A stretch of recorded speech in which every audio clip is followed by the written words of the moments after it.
What I've seen in my work with others and in my work with myself is that there is an underlying need and desire for us as humans to have community. Often, for many of us, we have been shown that community isn't safe. I would suggest to people that that's not true all the way across the board, and that for us to find community that feels safe to us and at the same time be safe parts of community, loving, caring, firm, instructional, supportive, teachable and teaching energy, that there's a place for everyone. And there are places where each one of us doesn't even really feel like we belong or resonate. So if you haven't found it yet, cultivate yourself as a strong aspect of community, and it will come to you. Into the fire, here we go. Into the fire, head to toe. Into the fire, to be seen. Into the fire, to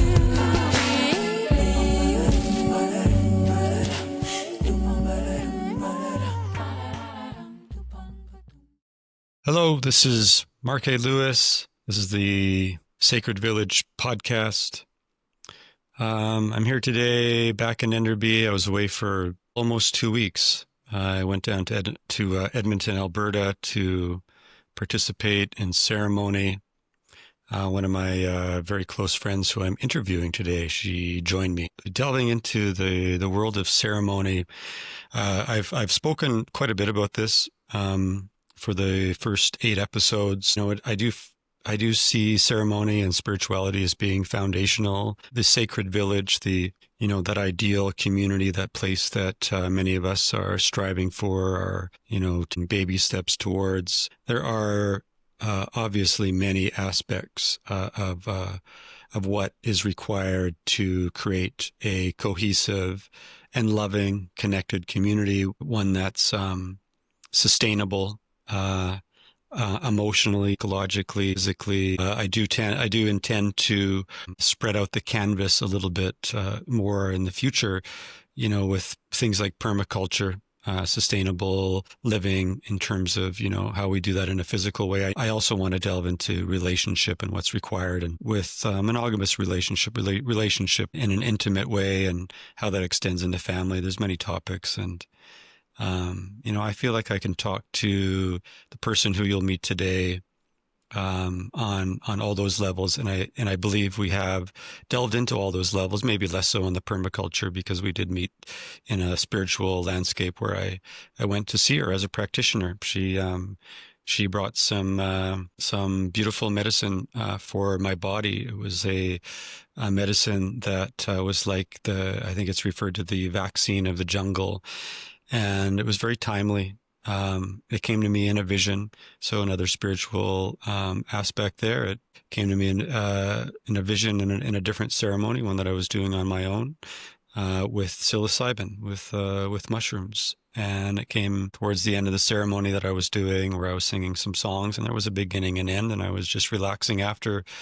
And the image of this frog came bright, as bright as day, into my into the seen world, but through that, that hallucinatory landscape. It's hard. I do shy away from the word hallucination, because it does imply that there's something that's not real and valuable about it. And this most certainly was spiritual. It was energetic. It was informative, as anything that you can read in a textbook or see with the naked eye in terms of experience. This was tangible in that feeling world way. And so about a year later, through synchronicity, I ended up with the business card of a certain Tara Bradley, also known as Stonemother.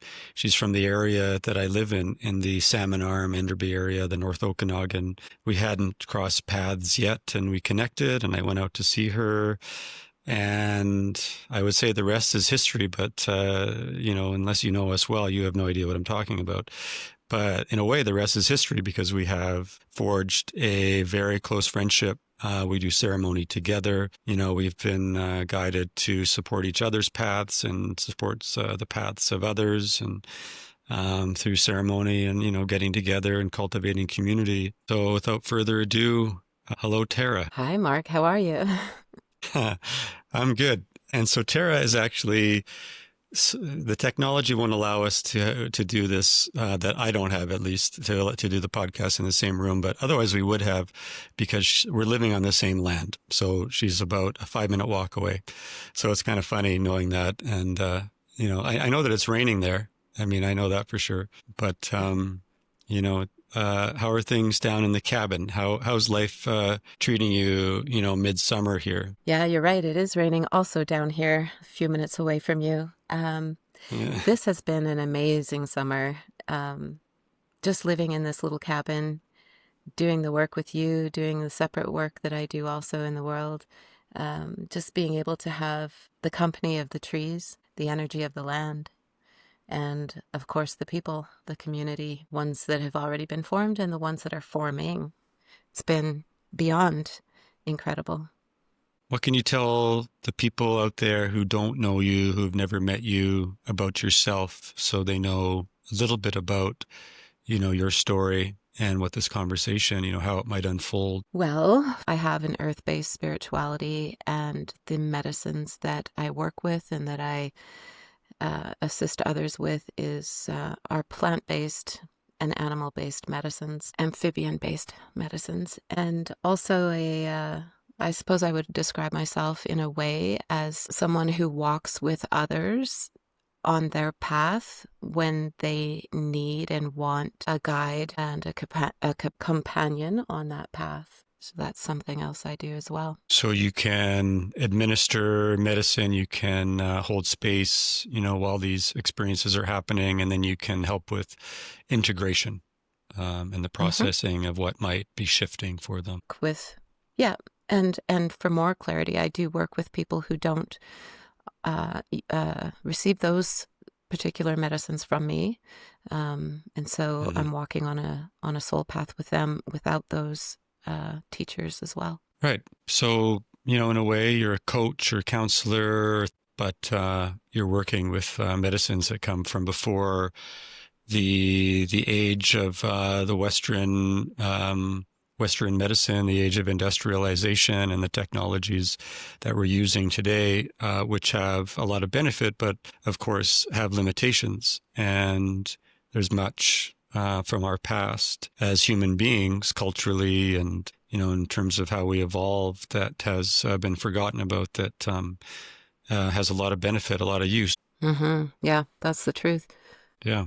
And so you're sort of bringing these, and similar to myself, bringing these medicines back as so people have options. So they have the choice to go more in a more holistic way, a more natural way.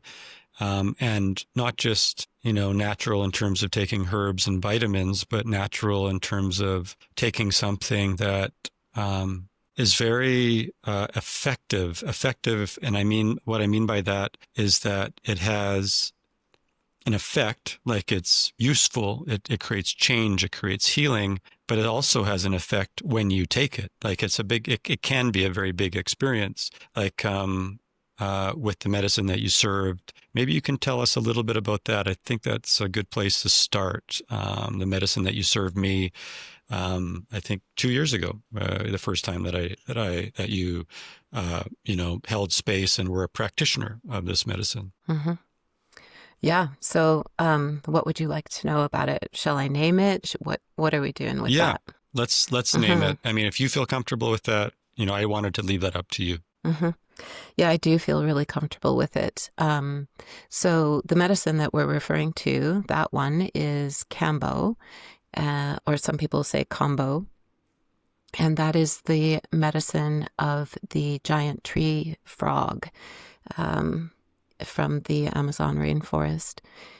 That medicine is an incredibly powerful cleaner on an energetic level, on a spiritual level, on a physical level. So that's one of its first functions. And then it also contains so many peptides, some of which have not even been necessarily identified or quantified, but the ones that have been studied, and our body has receptors for those peptides that come from the secretion of that frog. And so when we receive that medicine into our bodies, the receptors in our bodies will connect with those and create all kinds of healing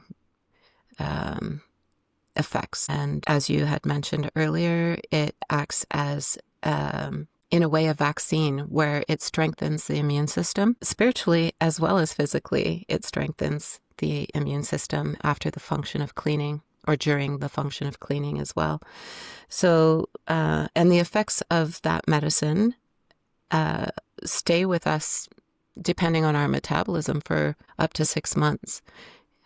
So it can be used in a series of 3, 6, or 9 sessions, but it also can be used with just one time in one day. If we're starting to feel under the weather, we're starting to think, oh, maybe I'm getting the flu or something, and we can receive that medicine just in a small quantity to be able to boost the immune system to help us fight that off. Very effective that way. So it's one of my dear and favorite medicines to use and to serve for others. I think that people in the know, people that have had the privilege to commune with that spirit, to be close to it, whether they're from the jungle or people from North America or Europe or wherever the case may be, that have actually established a connection, know definitively that this is a very safe, very loving, a very natural medicine and spirit that is here to help.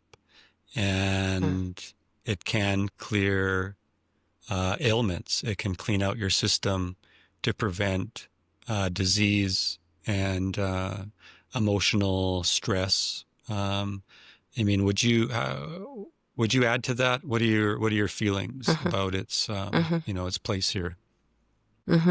So I'm going to quantify and just help clarify a little bit. It is a safe medicine, but there are contraindications. So I wouldn't want anybody to think that it is as benign as drinking chamomile tea. Even chamomile tea, for some people, depending on what's going on with them, there can be side effects that are unwelcome. So in order to receive Cambo, it's really important to have a good medical history, and that's something that I do require that people get. So that part's really important, to just make sure that people know that there is a safety protocol that's involved with receiving that medicine, almost all medicines, really.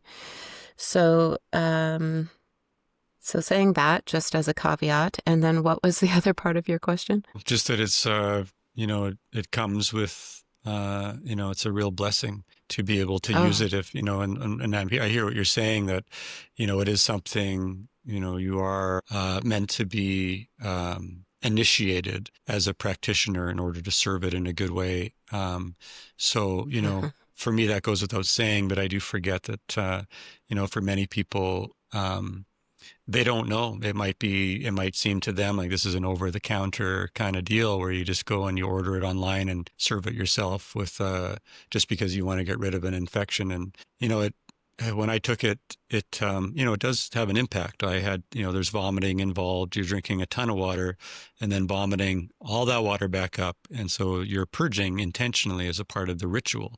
So there is a ritualistic aspect, there's a spiritual aspect, and there's a physical, mental, getting over the fear of throwing up, and surrendering to the medicine, trusting the medicine. Like, there are many aspects. The spiritual aspect, the needing to surrender, needing to trust. That's not something that many of us are familiar with if we've only been initiated into the Western, way of receiving medicine, and unless you've done, been on a real difficult journey with something like cancer or something that it takes you into a real hero's journey and does have a spiritual component.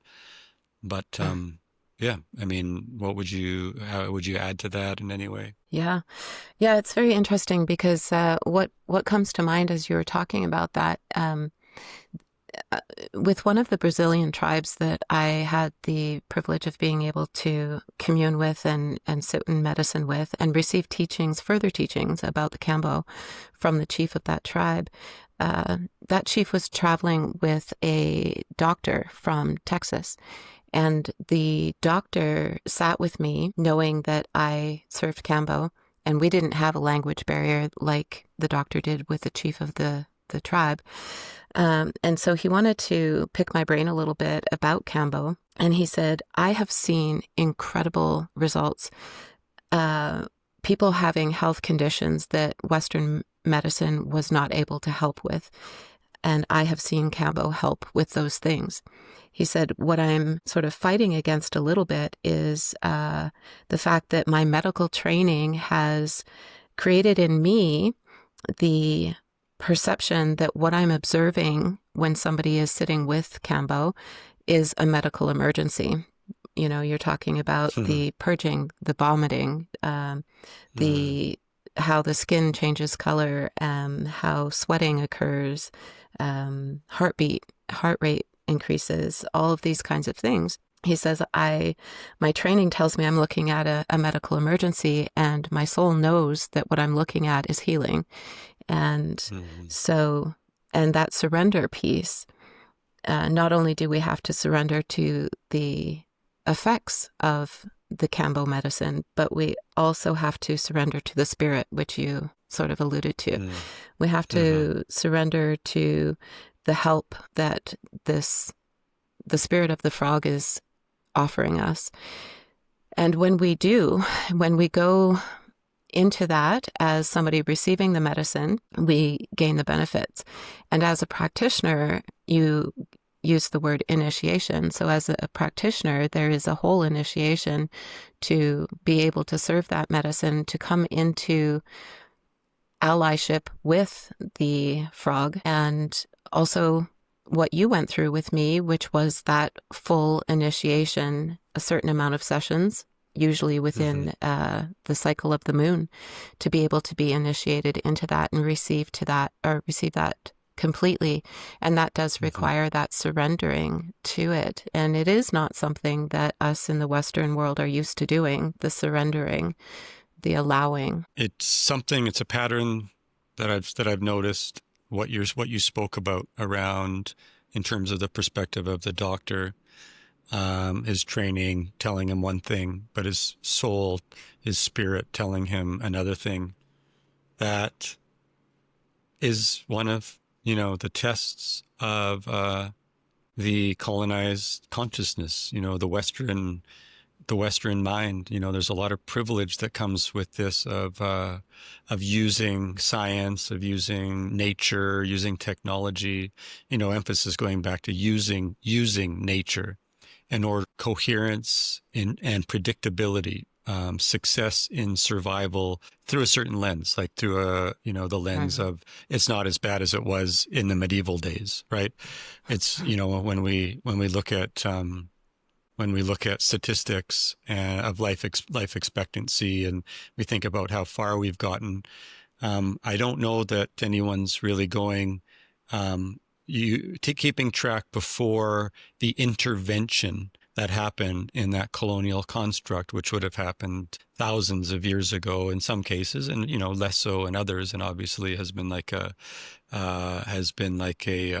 snowball going down the hill and getting bigger and bigger. And part and parcel with that is that life expectancy has improved in privileged countries. But with that comes, there's I want to say, I don't know that I have the right word, but I'm going to use the word allyship. Like we have forged an alliance with science and with technology and with what we've created from a place of intervening and intervening again and intervening again in order to improve, in order to create longevity closer to transcending.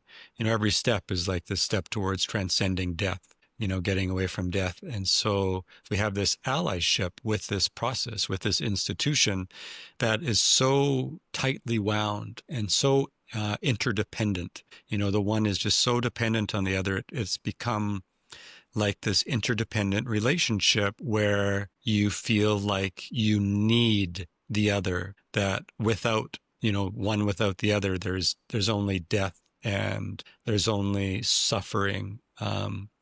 So this interdependence, this lock, it's like a trauma bond. And so then you have, this potential to see something else, but you have to unwind that. And if any therapist will know that trauma bonds, how long does it take in order to slowly tease apart these tendrils, these like vines that encapsulate the trauma bond.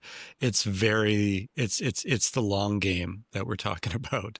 So, but, with something like Cambo, perhaps there are these peptide things. This is not my wheelhouse, but there's the ability to at least peripherally understand the science behind it and to use statistics, data, observation, to see that, that people are getting better from certain things and are getting better from things that haven't even been known or seen, that are not quantifiable also. Yeah. Well, there is a very interesting thing about Cambo and actually some other medicines as well. It's called the giant tree frog or the monkey tree frog. So in the modern times of studying the peptides and the frog itself, what they discovered in their attempt to capture and keep in cages or in a controlled environment with these frogs is that the frogs won't produce those beneficial peptides when they're in captivity. And so it really has somehow evolutionarily protected itself against becoming a mass product for scientific research and the modern way of healing. Wow. Isn't that something? That's that spirit of that frog saying, not me. Yeah. That's right. And so that honoring, so you're talking about the allyship between us wanting to avoid death and the modern medical model and how we enter into that, hoping and believing on certain levels that if we go with this way, this modern medical model, then we can prolong and avoid death for some time. And that's not untrue, as long as we're, in my opinion, doing that with a conscious awareness of how we're using that model. And at the same time, what's happening there with the practitioners and the receiver of modern medicine is there's these, you use the word predictability. There's a predictability of outcome.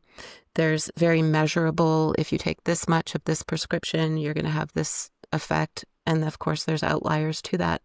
But in the world of the natural medicines and those very, very powerful natural medicines, the predictable outcomes, there's some standards of what we can predict. But at the same time, the medicines themselves have a spirit. And in the same way as that Cambo frog has protected itself because it has a sentient spirit, they all do, and they will co-create with the receiver of the medicine for the highest good, which means that it's not a predictable, quantifiable, controllable to some degree process. And that's where the surrender comes in, and the relationship with the medicines themselves is pivotal. Yeah, and also with maybe even something bigger. With God, maybe that all these medicines are also sort of sort of with a wink and a nudge, like this is about your relationship with Creator or with God, with something, the great divine, who's my boss. And I'm going to, nudge you a little bit in that direction also, to be surrendering and aligning. And I heard a quote, somebody was shared, just to know God is to know thyself. So, that alignment with, do I feel like I can trust this medicine? Well, what does my heart say? And I Yeah. have that relationship with God to know that that I'm protected through my relationship to my heart, to that energy that gives me that yes or no, which I've spoken about in previous podcasts also. So Hmm. yeah, there's like that coexistence with the great divine and also the great mystery and then each other as sentient spiritual beings. Right. The inhabitants of the earth and all of the creator of it all, whatever that may be. Yeah. Yeah. Community, the relationships. Yeah, exactly. So then with each other coexisting. So if I'm able to, this I think ties into the concept of the sacred village perfectly, because if I'm able to trust a frog, a tree frog, because I'm able to go into my body and I feel that love, I feel that trust, I feel that green light. And it might not be a green light to do the medicine that day, but it's a green Hmm. light that this being, this animal and also spirit comes with good intention and is safe and I can trust it as much as I can trust my heart, that gives me the green light or not. But what a beautiful metaphor. And I'm just, kind of awakening to this right now, thinking of that doctor, the story of the doctor that you shared, thinking of him and that process of how he's been trained and then what his heart tells him, is that it seems to me that that's the stumbling block between a community with continuity and with that's sustainable, with longevity and with depth. That's the same stumbling block, is how have I Hmm. been trained to not trust, or that's getting in the way of that beacon, that barometer, that compass of our heart. And if we're in right relationship that way, and if we're able to test like these medicines too are, without even knowing it, this Cambo, this beautiful spirit, is helping us have the capacity to forge deeper bonds and to have deeper roots and to have more continuity in our community. Hmm. So Yeah. yeah, And I the mean, you're trust, living on the land here. just, Yeah, hmm, yeah, yeah. right. Go ahead. So just Yeah. with that doctor as an example, is that exactly as you said, in spite of his training and also because of his training, he is surrendering himself to the teachings that his heart knows Mm. it wants to receive. Uh, and being able, like his ultimate goal was to be able to serve the medicine. And Right. because he can see the benefits of that for the people that he has sworn an oath to assist and help and heal.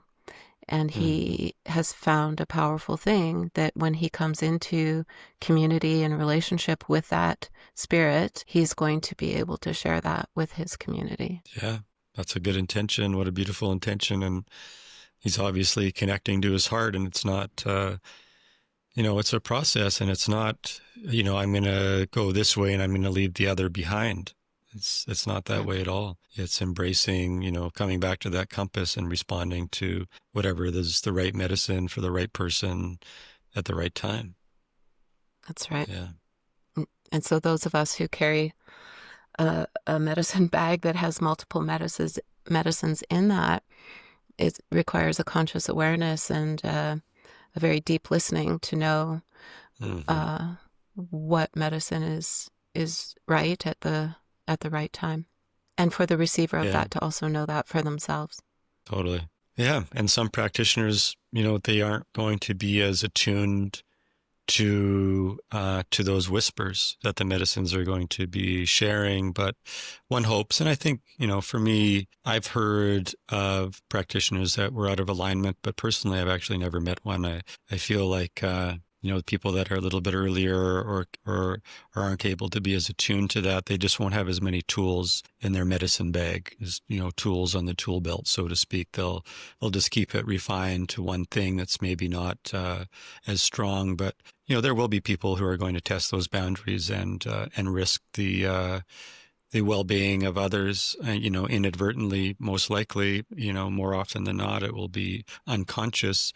So, there's still, that's still calling the individual, making choice to come into their body, into their heart, and cultivate that relationship with themselves and with God in that way. To know God is to know thyself. Mm, So, absolutely. yeah. So I'm wanting to open up another door. I want to go Mm. down the name door. So you have the name Stonemother. Can you tell us a little bit about where that name comes from? Is there something, a story, or tell us about the incarnation of this part of yourself that I don't imagine you had when you were young that came about as an adult. Yeah, that's right.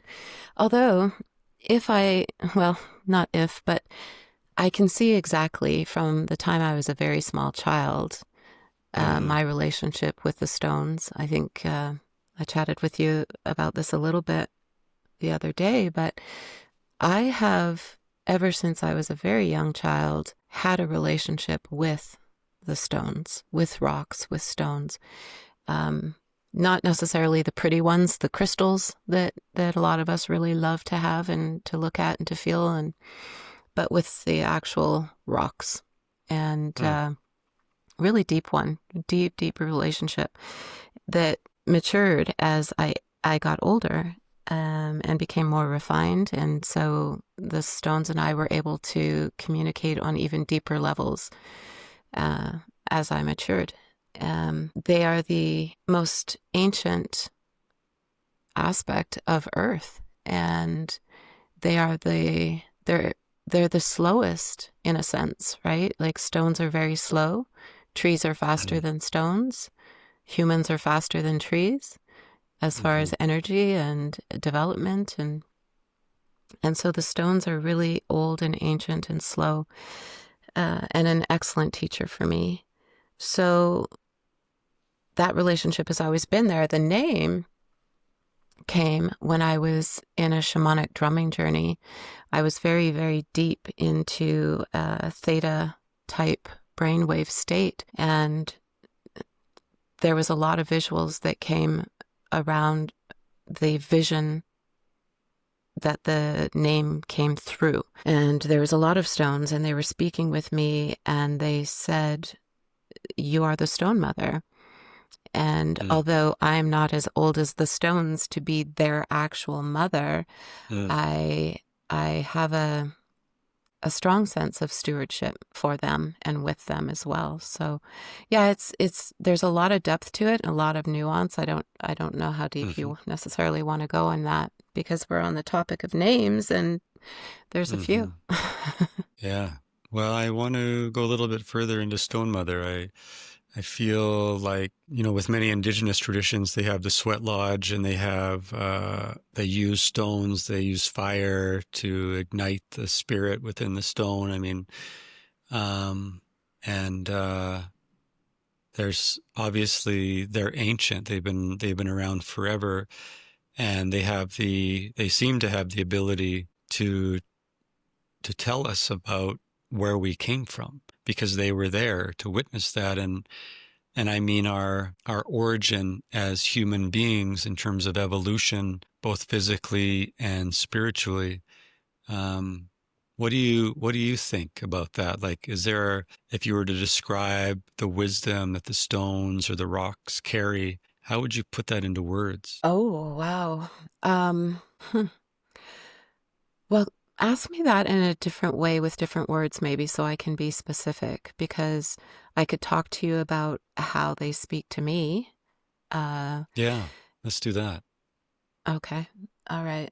Well, it's a very, very quiet way. So in order for me to be able to hear them, I have to be still and quiet inside myself to be able to receive those messages. Mm-hmm. At this point, my relationship with certain stones, it's very quick and fast and undeniable because we have communicated many, many times. Mm-hmm. But really what they're doing overall is, yeah, reminding me who I am, guiding me with what I need to know at any given time, and enlightening me to things that have yet to be brought to light inside myself. So they assist with that. And because I am a medicine person, because I am walking with people on their cleaning and opening path, or some would say healing path, the stones, uh, I am sort of a middle person between the stones and the person I'm working with so that the stones can impart their medicine through the relationship that I've formed with them. It's actually very similar to the Peruvian Incan teachings of the mesa that people carry. I myself am a mesa carrier and took a year-long teaching with a Peruvian shaman and built a mesa and understood the teachings. And what the mesa is essentially stones wrapped in a cloth, but those stones have been programmed from the great big doctors, which are the apus, which are the Mm-hmm. mountains. And the mountains, what are they, right? Like huge, huge stones or huge Mm-hmm. conglomerates of stone. And so we have a little kuya, which is a stone within the mesa that has been programmed to the doctor medicine of those mountains. And then we can use Mm-hmm. those kuyas in healing. So that's actually a very ancient tradition, very ancient practice that when I found out about it, my whole being lit up because I had been doing that since I was a child without really knowing what I was doing. Mm-hmm. So that's the sentience and power that stones have. So here's a question that I don't know the answer to. I want to get your take, and it could just be like a human question that just, if there was a um, a wise elder or spirit around ancestor, they might just say, shake their heads with this loving kind of look and say, no, no, Grant. There's certain people that will gravitate to different medicine, like certain people will gravitate towards the stones or the rocks, and others will gravitate towards feathers, like myself, bird energy. Others will gravitate towards, or be drawn towards somewhere in the middle, be drawn towards nature, like trees or certain vegetation. So you have the earth and the sky, and then different variations of each. Celestial teachings, outer space, certain personalities. So, do you think that this is sort of just the kind of stardust that we're made of, and it just and maybe it's just our way of connecting to source, and we're getting the same messages, or do you think there's a slight variation in the messages, and we're sort of all chipping in a slightly different way based on the spiritual being um, that we're connecting to more, not, and I shouldn't say exclusively, and I won't say exclusively, we can have different things on our altar and connect in different ways to different objects or different aspects of, the material world. But there's going to be some that we're going, each individual based on who they are is going to be drawn to more to one thing than the other. Yeah, what do you think? Yeah. And I think that's really important to highlight because, somebody could be listening to our conversation right now and think, oh gosh, there's something wrong with me because I'm not connecting to the stones the way Mm, Stonemother connects to them. What's mm-hmm, wrong with me and why is that not happening? And it's because of exactly what you said, right? Like, first of all, the entire earth contains the medicine teachers. Every aspect of nature is a medicine teacher, right? mm-hmm, And and just like if we look at the modern medical system, you can take a prescription that your next door neighbor is taking, and it does wonders for your next door neighbor, but it doesn't do anything for you. Mm-hmm. Uh, so whatever aspect of nature we are drawn to, we're going to know that at least for this time of our life that we're drawn to it is one of the medicines for us. And Mm-hmm. to and I really hope that people will honor the resonance of what they're drawn to rather than feeling uh, left out or lacking in some way because some other natural nature aspect isn't resonating the same way as that they want it to. Um, Yeah, every there we don't every decide. yeah, we don't decide, Mm-hmm. right? And who knows what kind of pre-agreements or pre-experiences we've had with the feathers, the bird medicine, the tree medicine, the stone medicine, all of that, right? Like we don't know always about what our pre-relationship was compared to our current iteration of self. Yeah.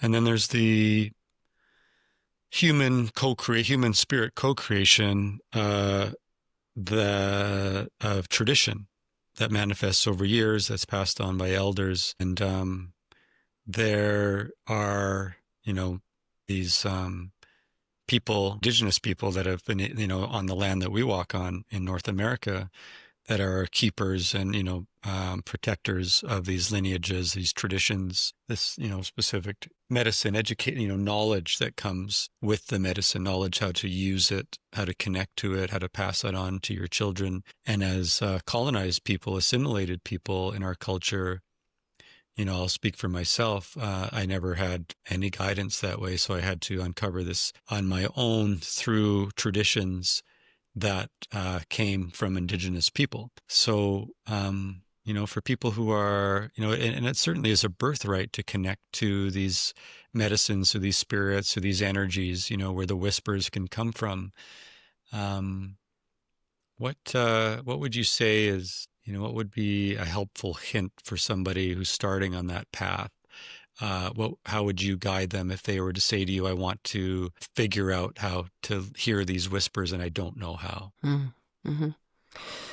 Well, I think one of the things, I'll just preface it with this, is that one of the things that is powerful within any Indigenous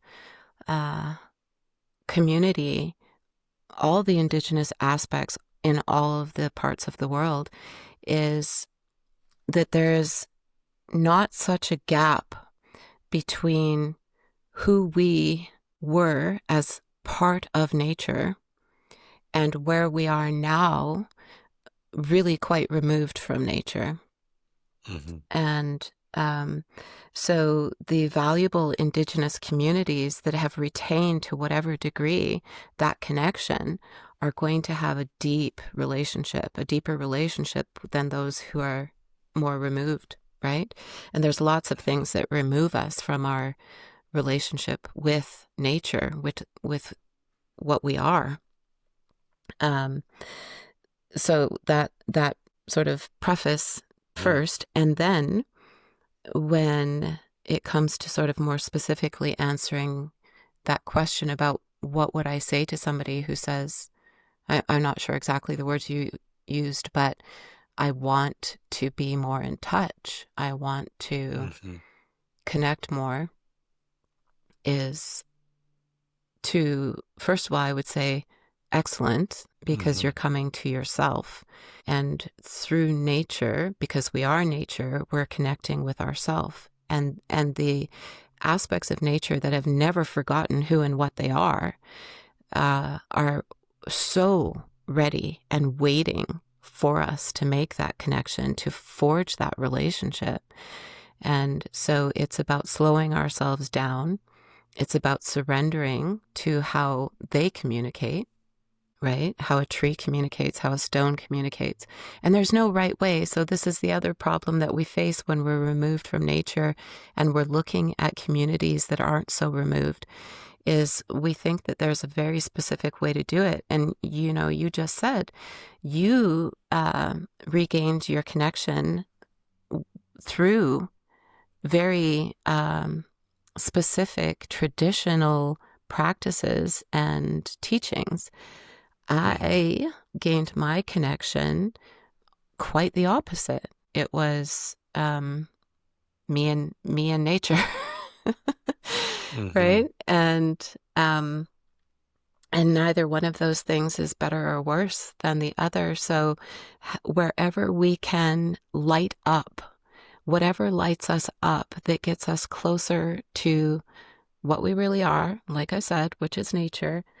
So it's experimentation initially. It's Mm-hmm. experimentation. It's trying things on. It's going to certain places. It's sitting quietly. It's creating a space inside of ourselves to hear, to feel. And that's a practice. I remember sitting, attempting to do a tree meditation, um, as taught to me by someone, and feeling pretty frustrated that it wasn't happening, right? And I think Mm-hmm. I was out there all of about 15 minutes, and I was waiting for something, and I had expectations, and I was trying to do it right, and all of these Mm-hmm. very schooly type things that we learn as students in school to do something to accomplish an end result. And that's not how our nature works, right? So then that's Yeah. the other part, Although is to really you look did at, step in. step in.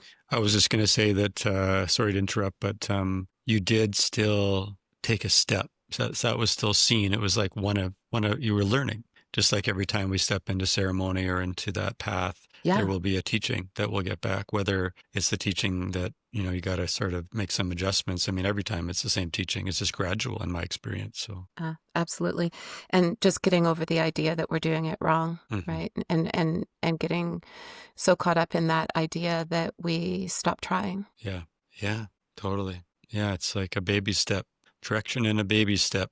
Just that direction being, what can be anything. I want to open my heart more. I want to connect to God. I want to connect to my purpose. I want to be of service. These good intentions. There'll be support, um, just by taking a vulnerable step towards it. Yeah. And then doing it Hmm. again. Yeah. And nature will lead us, so a lot of people will look at nature-based practices and beliefs as almost the opposite of the ethereal, cosmic, God realms. And it's Hmm. actually, in my mind, it's a no-brainer that it's not, that it's all this beautiful continuum that is all one, not just a continuum, but also a spherical, um, conglomerate of, because nature is God and God is nature and we are Mm-hmm. nature and we are God and all of that beautiful stuff. So um, Mm-hmm. if we sit in nature with earth-based intentions, we are going to also traverse the span, what seems like a span, to the ethereal cosmic aspect as well. It's all connected. Yeah. And then just paying attention in my opinion and experience, like listening. Like I tell my kids, your only job is to listen. It's the only job. Otherwise you can, just play and do what you want. Like don't burn the house down. I mean, but I suppose I would probably imply for them not to do that. So that would be a part of the listening. But I find that for me on my spiritual path, it's the same, I have that same responsibility just to listen. Mhm, And yeah, and I'll be treated well, and I'll find that deeper connection to myself as well as spirit, always at the same time, simultaneously. Whatever the rite of passage, the interpersonal, the political, whatever might be coming up, in that ceremony or in that experience, it's still the mhm. same direction, same baby steps. And Yeah.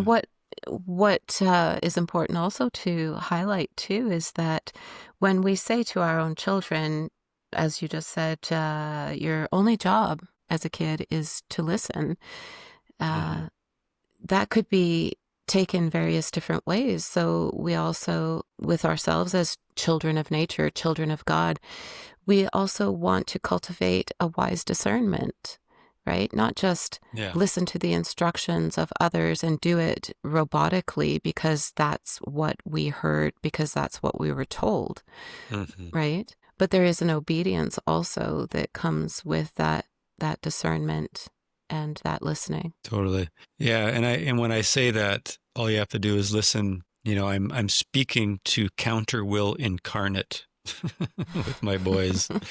They're Right. little manifestations of counter will. So it's like, yeah, it's like there's two things happening. There's the opposite magnets are sort of trying to work out a relationship. Hmm. Hmm. So yeah, and I feel for me on my spiritual path that I don't have counter will when it's landing in the heart. So I don't, even though I grew up, there's a lot of trauma for me growing up around shame and feeling less than or doing it wrong, not being seen. Profoundly powerful imprint around not being seen for who I am and my goodwill.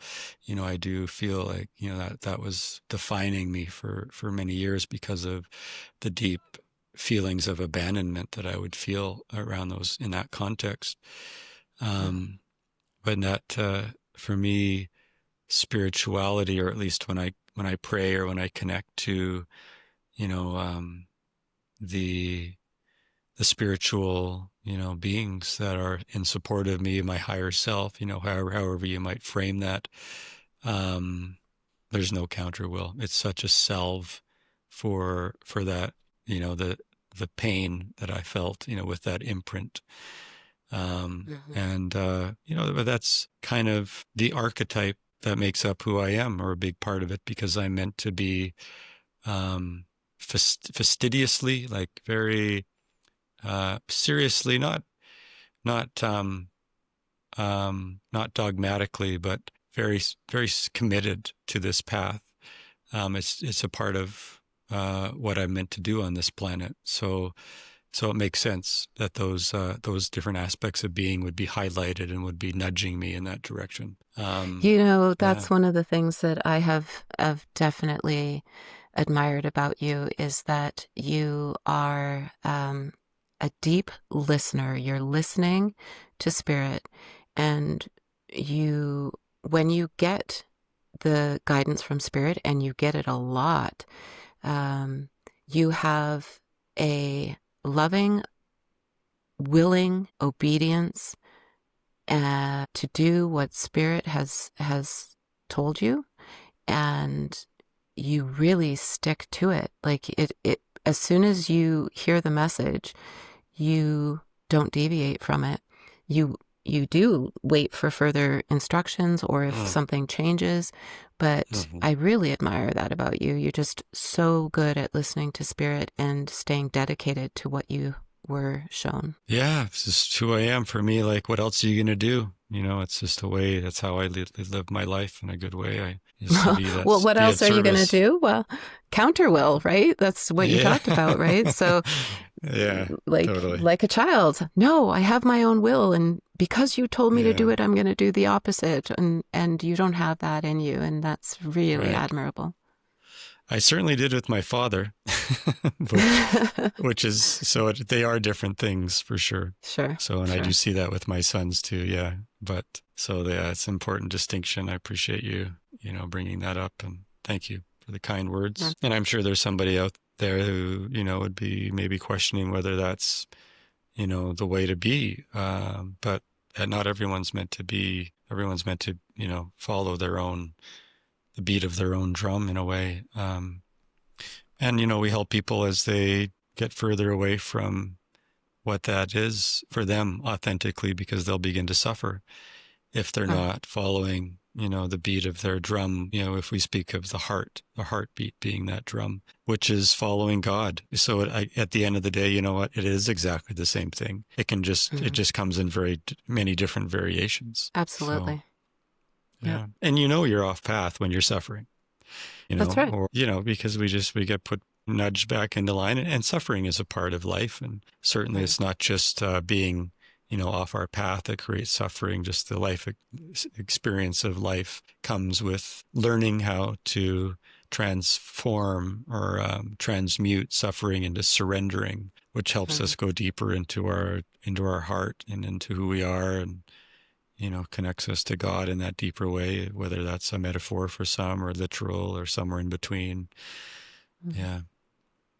Yeah, and But understanding that the times that we get off the path, and we're never really off of it, but when we stray from from a certain frequency, um, it's not yeah, even a mistake, right? It's all part of the perfect whole, and yeah, to exactly. not beat ourselves up for that, to just go, oh, I see, I see, I see. The suffering was Mm-hmm. an indicator to show me how to move in a direction that has less of that. And it's all Mm-hmm. just wisdom in the making. Mm-hmm. Yeah, it's a perfect soupy, stormy life filled That's right. with joy also to bring balance. That's Unless right. that soup is Thank really goodness. delicious, then the balance is already there, but you can't make that assumption. Yeah. Okay, well, I love this. I love the way this sort of played out, because we have the doctor analogy, that experience that you had, and that choice, that duality, that, am I responding to my training, what I was taught and told, or am I responding to my heart? And that seemed to be that's that foundation for our whole conversation, I think. And Mm, so, before we end this episode, what can you say about community, just in closing, and about the mm. direction we're on in that sacred village context? You know, what I've seen in my work with others and in my work with myself is that there is an underlying need and desire uh, for us as humans to have community. But often, for many of us, we have been um, shown that community isn't safe. I would suggest to people that that's not true all the way across the board, and that for us to find community that feels safe to us, and at the same time be safe parts of community. Um, Loving, Mm. caring, firm, Mm-hmm. instructional, supportive, teachable, and teaching energy. Um, that there's a place for everyone, and there are places where each one of us doesn't even really feel like we belong or resonate. So if you haven't found it yet, cultivate yourself as a strong Mm-hmm. aspect of community, and it will come to you. Yeah, that's beautiful. That's very poignant to be focusing, on our own light, cultivating our own, sovereignty, with love in our hearts, and then being a part of whatever manifests, in front of us with other people, Mm-hmm. Yeah, that's as opposed to searching for something externally to save us. Mm-hmm. That's a big one.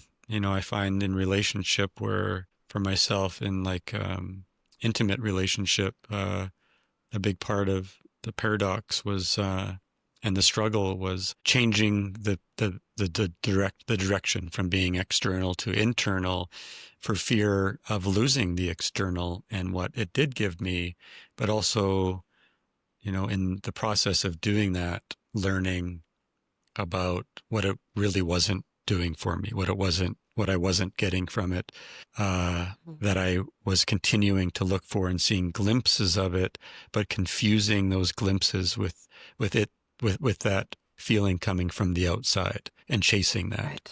and being Right. fearful of that other person going in the other direction and taking that away because they contained it, not me. That's right. So that's such a Become the difficult thing thing, that you because seek.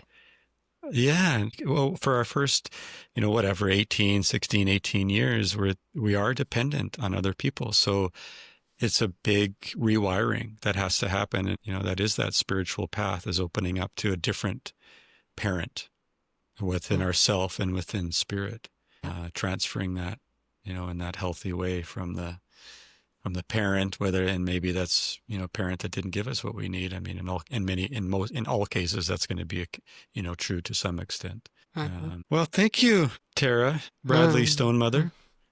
beautiful Thank conversation. you. I'll see you in an hour at the at our sweat lodge. So, Yeah, try to get a nap in. I'm gonna do that. Yeah. This was wonderful. This was beautiful. So thank you for inviting me on. Yeah, you're welcome. I'm going to go and get my son and his friends who have shown up to start the fire. First time they've been Okay. here in that context to help, and good things are happening. Baby I love steps, it. slow as molasses Yeah. sometimes. It feels, but it's happening as it needs to. Patience is a big part of this journey for sure for me. But 100%. So I'll see you at the sweat lodge. yeah, see you at the sweat. Okay. So yeah, thank you everyone, all the listeners, and um, yeah, thanks for showing up, and we will see you next time, next week. All My Relations, Sacred Village Podcast. This is Mark A. Lewis, over and out. I lay my head down. Check out my lovely partner's music, Christina Jessen, at christinajessen.com. And there's also more information on what we're doing. We're doing a land project up here, traditional land development with a community intention. And if you're interested in any of the retreats that we're a part of and part of organizing, you can find all that information at sacredvillagepodcast.com. Have a wonderful day.